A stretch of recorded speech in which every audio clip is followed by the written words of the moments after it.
Gue mau lihat rumah Sidul yang dulu sekarang kayak apa sih. Nah, kita ajak-ajak keliling ke kampung. Nih, ini Jaro bukan sembarangan Jaro nih. Ya, ini Jaro. Sekarang udah jadi pintu utama juga di komplek.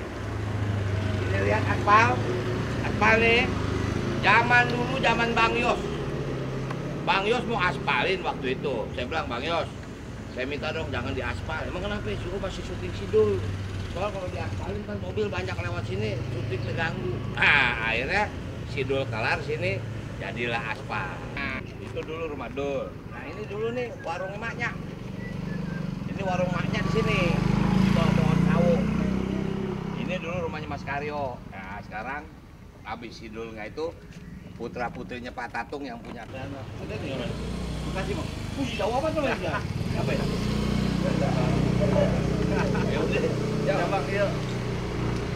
Motor. Kopi. Gimana, Be? Ya. Jadi. Amin. Jangan mesti insya Allah kita. Gaji ya? Ya nggak apa-apa, jelek kita juga jelek, perlu gendut. Gimana?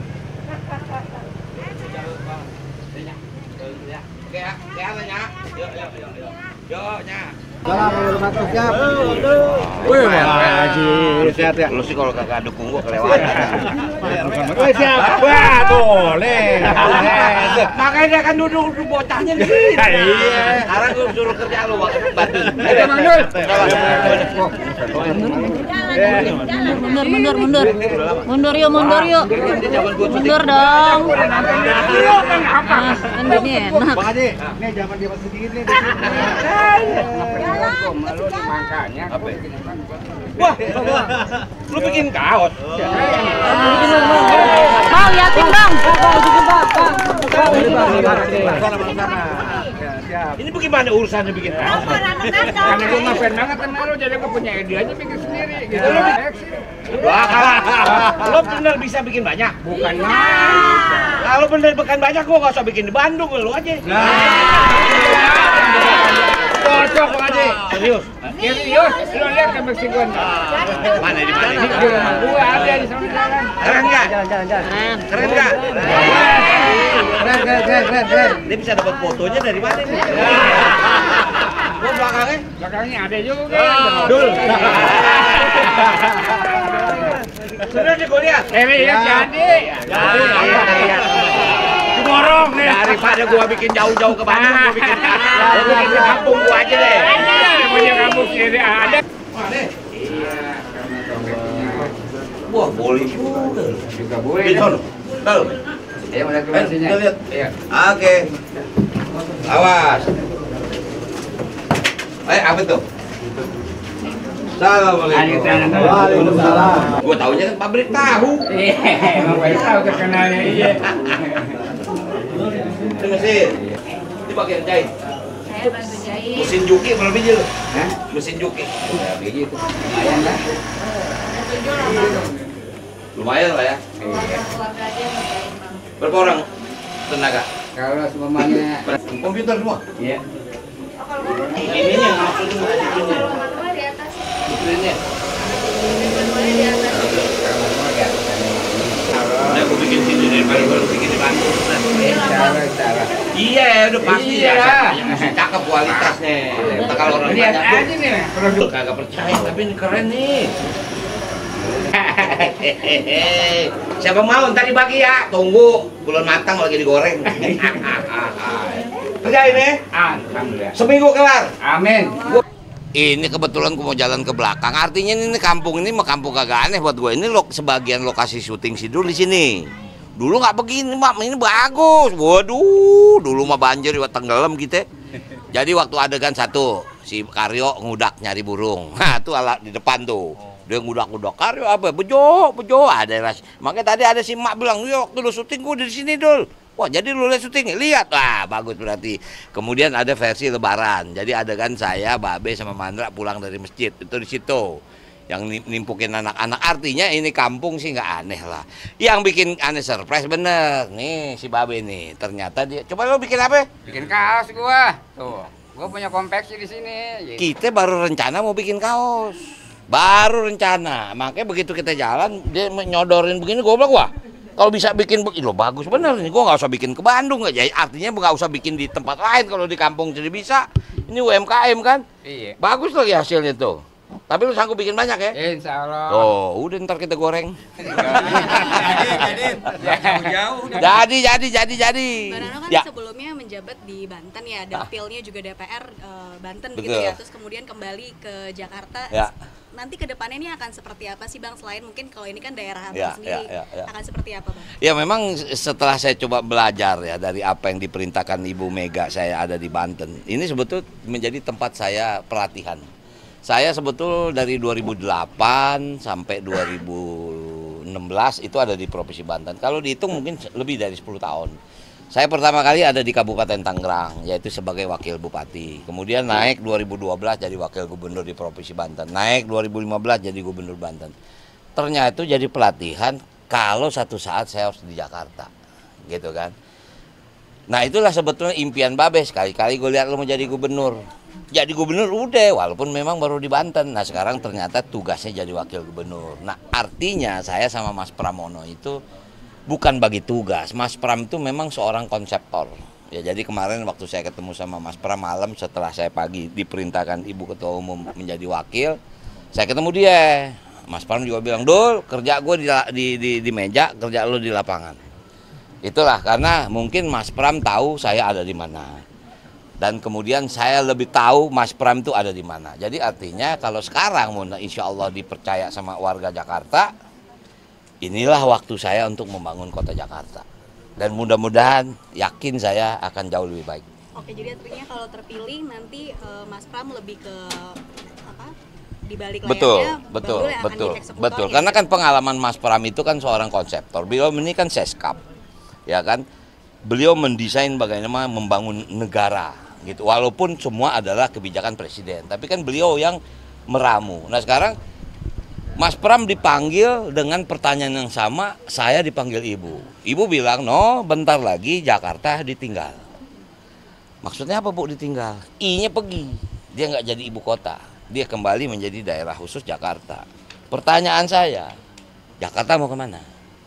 Nah, yang bikin saya agak terkejut, kamu kan Betawi. Nah, setelah Jakarta nggak jadi ibu kota, di mana masyarakat Betawi? Kalau udah bilang begitu, kita tengyang nih teriakan Babe, anak orang kampung, anak gue jadi tukang insinyur. Nah ini syutingnya di sini, jadi itu yang membuat ya kalau dibilang nostalgia, kok begini jalannya ya? Ya itulah, mudah-mudahan aja masyarakat Jakarta memberikan kesempatan bagi saya sama Mas Pram bisa memimpin kota ini. Amin. Pak, apa yang bakal diperbaiki nih kampung Ya. ini? Tadi kan bilang katanya dulu sering banjir. Betul. Wah ini dulu daerah banjir. Walaupun gini, banjir Jakarta itu boleh dikatakan semua lintasan. Cuman itu jangan jadi alasan. Udah klasik. Tapi memang kenyataan ini Kali Kerukut.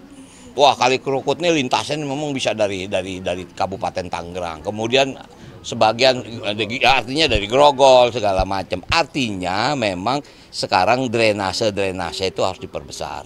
Kita tahu banjir itu kalau dibilang genangan, artinya bisa curut. Sekarang bagaimana kita mempercepat surutnya itu? Nah, artinya banjir itu adalah permasalahan utama di Jakarta apabila di memang musim banjir. Nah, sekarang ini kan iklim sedang berubah nih.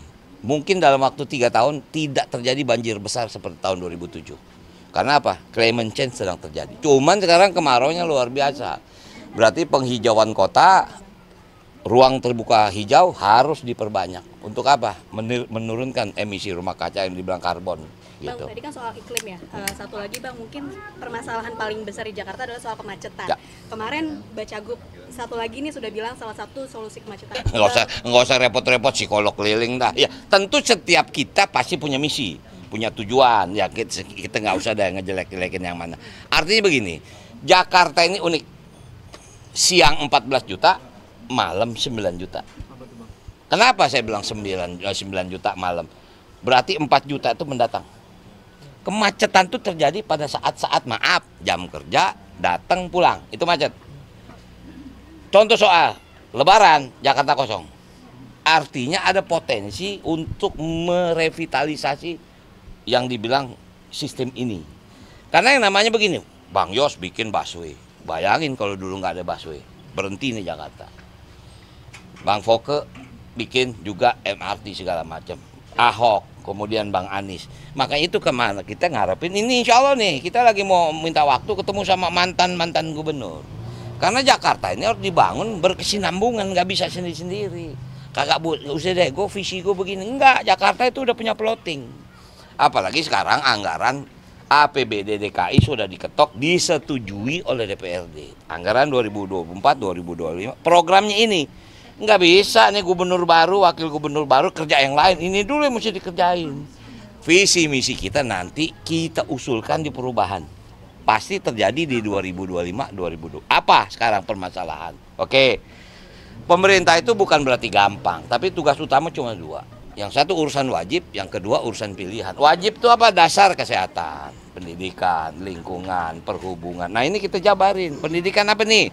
PPDB setiap tahun masalah. Walaupun Jakarta nggak seperti Banten. Jakarta tidak serumit dengan Jakarta daerah yang lain. Karena apa? Secara infrastruktur, Jakarta sudah tertunjang.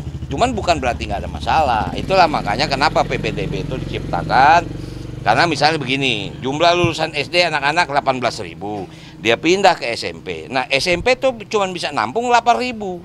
Yang 10.000 dilarin ke swasta. Nah inilah makanya dibikin sistem. Yang dibilang afirmasi, prestasi, kemudian zonasi.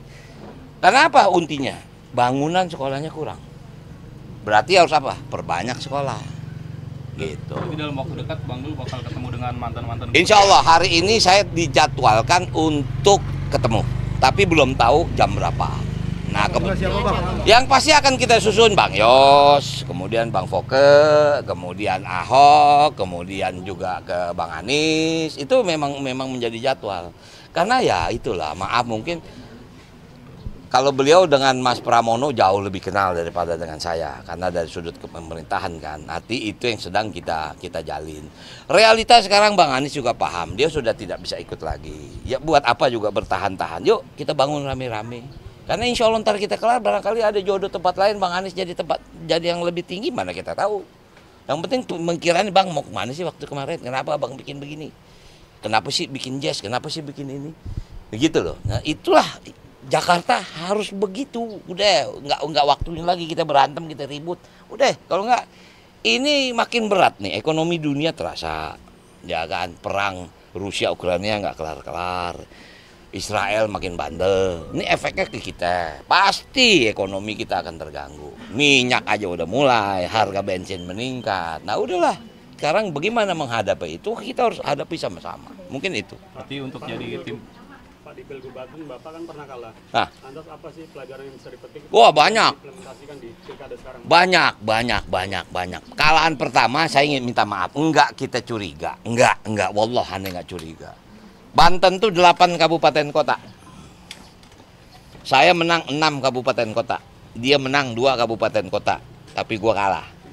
Gua nggak usah ngomong siapa yang curang, siapa yang kagak. Lah, lo lebih paham sebagai wartawan kan. Cuman kita tetap MK. Hasil MK final banding gua kalah, udah terima, itu kenyataannya. Tapi kalau kita berhitung lucu juga ya, gua menang di 6, dia menang di 2. Kalau dihitung jumlah banyakan mana 6 sama 2? Pasti banyakan 6. Gua kalah, udah realitanya begitu, belajar lagi kita. Akibat gua nerima, gua jadi wakil gubernur Jakarta. Aja nggak?